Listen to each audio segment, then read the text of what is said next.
Hi ಎಲ್ಲರಿಗೂ. ಇವತ್ತು 12 ತಾರೀಕು ಭಾನುವಾರ. ಈಗ ಟೈಮು 11:45 ನಾನು ಇಷ್ಟೊತ್ತು ಮನೆಯಲ್ಲೇ ಇದ್ದೆ, ಎಲ್ಲಿಗೆ ಹೋಗಲಿಲ್ಲ ನಾನು ಇವತ್ತು. ಯಾಕಂತ ಹೇಳಿದರೆ ನಮ್ಮ ಮನೆಯಲ್ಲಿ ಆಂಟಿ ಅವರೆಲ್ಲ ಇದ್ದಾರೆ, ಹಾಗಾಗಿ ಮತ್ತೆ ನಾನು ಎಲ್ಲಿಗೆ ಹೋಗಲಿಲ್ಲ. ಈಗ ನನಗೆ ಸ್ವಲ್ಪ ಬೆಳ್ತಂಗಡಿಗೆ ಹೋಗ್ಲಿಕ್ಕಿತ್ತು, ಅಲ್ಲಿ ಸ್ವಲ್ಪ ಕೆಲಸ ಇತ್ತು. ಮತ್ತು ಶ್ರೇಯ ಇವತ್ತು ಅಲ್ಲಿಗೆ ನಮ್ಮ ವಿಘ್ನೇಶ್ ಬೆಳ್ತಂಗಡಿಗೆ ಹೋಗಿದ್ದಾಳೆ ಕೆಲಸಕ್ಕೆ ಮಧ್ಯಾಹ್ನ ತನಕ, ಹಾಗಾಗಿ ಅವಳು ಸಿಗ್ತಾಳೆ. ನಾನೊಂದು 1 ಗಂಟೆಗೆ ಅಲ್ಲಿಗೆ ರೀಚ್ ಆಗಬೇಕು.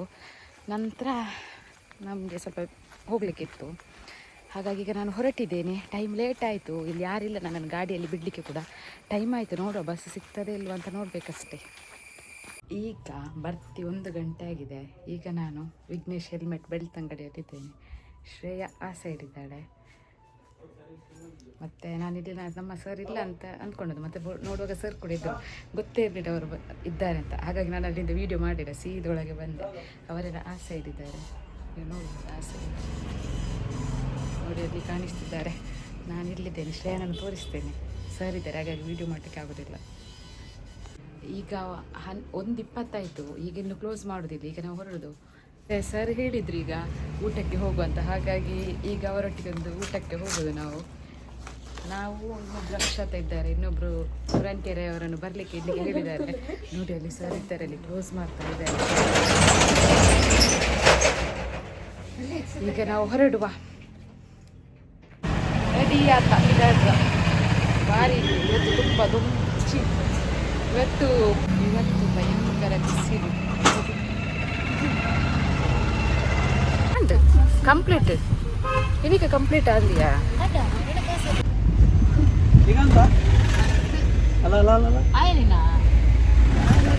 ಶ್ರೇಯ ಪಾಪ ಬಡವಳು ಅದು ಬೆಂತನಂತ ಮತ್ತೆ ನಮ್ಮ ಕಂಚ.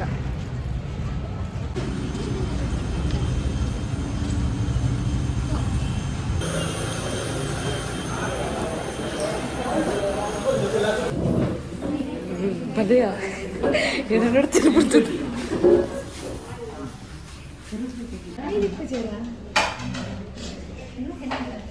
ಒಂದೊಂದು ಕ್ರಮ ಉಟ್ಕೊಂಡು ಮಾರೆ ಬಚ್ಚಿದ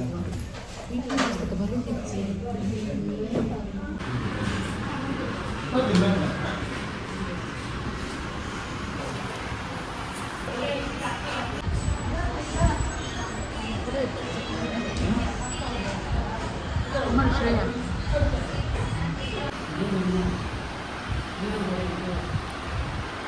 ಆಂಟು ತಿಂದಾಂಟು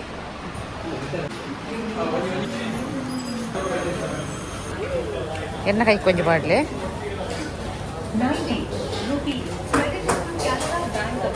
ಪೂರ ಸರಿ ತಿನ್ಪದು ಸರ್ಪಿದಾಡಿಯರು ನಾನು ಎಂಕ್ಲೆಂಕ್ಲೆಂಕ್ಲ ಬೇಲೆಗೆ ಪೋಪ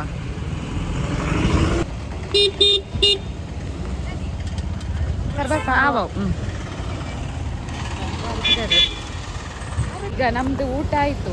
ನಾನಿಲ್ಲಿ ಬರುವಾಗ ನಮ್ಮ ಸರ್ ಇಲ್ಲಿ ಇದ್ದಾರೆ ಅಂತ ಕೂಡ ಅಂದ್ಕೊಂಡಿದ್ದೆ. ನಾನು ಅವರು ಗುರನ್ಕೆರೆಯಲ್ಲಿ ಇದ್ದಾರೆ ಅಂತ ಅಂದ್ಕೊಂಡು ಬಂದದ್ದು ಸೀದಾ. ಮತ್ತು ಅವರಿದ್ದರು, ಮತ್ತು ಅವರ ಲೆಕ್ಕದಲ್ಲೇ ಊಟಕ್ಕೆ ಕರ್ಕೊಂಡು ಹೋದರು.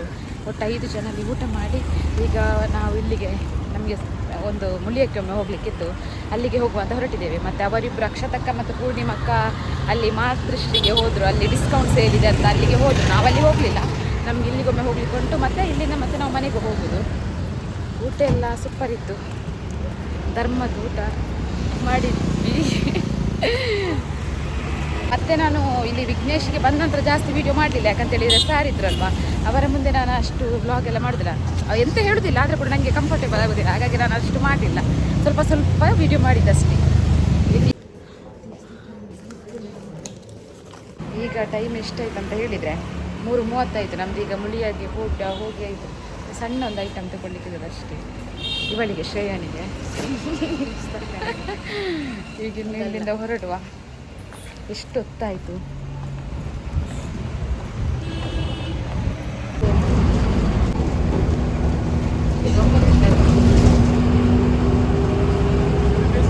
ರೈಲ್ವೆ ಕಾನ್ಪಂಡ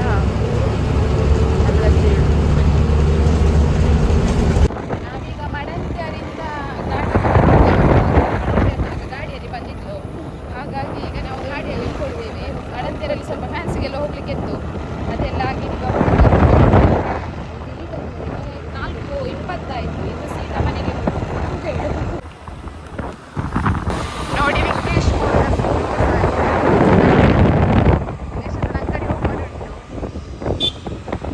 ಈಗ 4:40 ಈಗ ನಾನು ಇರುವತ್ತೂರಿಗೆ ಬಂದೆ ನಮ್ಮೂರಿಗೆ. ನಾನು ಆ ನಡುವೆ ನಾನು ತುಂಬ ಕಡೆಗೆ ಹೋಗಿದ್ದೇವೆ. ನನಗೆ ಇದು ಬ್ಲಾಗ್ ಮಾಡಲಿಕ್ಕೆ ಮತ್ತೆ ಹೋಗೋದು. ಈಗ ಒಂದು ಹೊಸ ಕಾಯಿಲೆ ಶುರುವಾಗಿದೆ. ವೀಡಿಯೋ ಮಾಡ್ತಾ ಇರ್ತೇನಲ್ಲ, ಮತ್ತು ಅರ್ಧದಲ್ಲಿ ನನಗೆ ಅದು ನೆನಪೇ ಇರುವುದಿಲ್ಲ, ವೀಡಿಯೋ ಮಾಡಲಿಕ್ಕೆ ನೆನಪೇ ಆಗೋದಿಲ್ಲ. ಈಗ ಶ್ರೇಯ ಹೋಗುವಾಗ ಕೂಡ ನಾವಲ್ಲಿ ನಿಂತು ತುಂಬ ಹೊತ್ತು ಮಾತಾಡಿದ್ದೇವೆ, ಆದರೆ ನನಗೆ ನಡುವೆ ವೀಡಿಯೋ ಮಾಡಲಿಕ್ಕೆ ನೆನಪೇ ಆಗೋದಿಲ್ಲ. ಈ ವಿಡಿಯೋ ತುಂಬ ಶಾರ್ಟ್ ಆಗಿರಬೇಕು ಅನಿಸ್ತದೆ ನನಗೆ. ತುಂಬ ನಾನು ವೀಡಿಯೋನೇ ಮಾಡಲಿಲ್ಲ, ಸ್ವಲ್ಪ ಸ್ವಲ್ಪ ಮಾಡಿದ್ದೇನೆ ಅಷ್ಟೇ. ಈಗ ಇಲ್ಲಿಗೊಮ್ಮೆ ಐಸ್ ಕ್ರೀಮ್ ಶಾಪಿಗೆ ಹೋಗಬೇಕು, ಯಾಕಂತ ಹೇಳಿದರೆ ನನ್ನ ತಮ್ಮ ಐಸ್ ಕ್ರೀಮ್ ತರಲಿಕ್ಕೆ ಹೇಳಿದ್ದಾನೆ. ಒಮ್ಮೆ ನಾನು ಅಲ್ಲಿಗೆ ಹೋಗ್ತೇನೆ. ಇಲ್ಲೇ ಇದು ನಮ್ಮ ಹತ್ತಿರನೇ, ಅಲ್ಲಿಗೆ ಹೋಗಿ ಮತ್ತೆ ನೋಡುವ. ಈಗ ಇಲ್ಲಿ ಐಸ್ ಕ್ರೀಮ್ ತಗೊಂಡು ಹೊರಟೆ.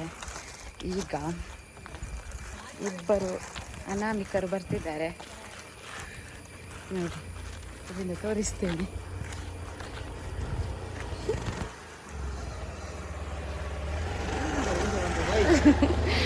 ಅವರು ಈಗ ಆಯ್ತಲ್ಲ ಟೈಮ್ 4:45 ಆಯ್ತಲ್ಲ, ಇನ್ನು ಆಟಾಡಲಿಕ್ಕೆ ಹೋಗೋದು.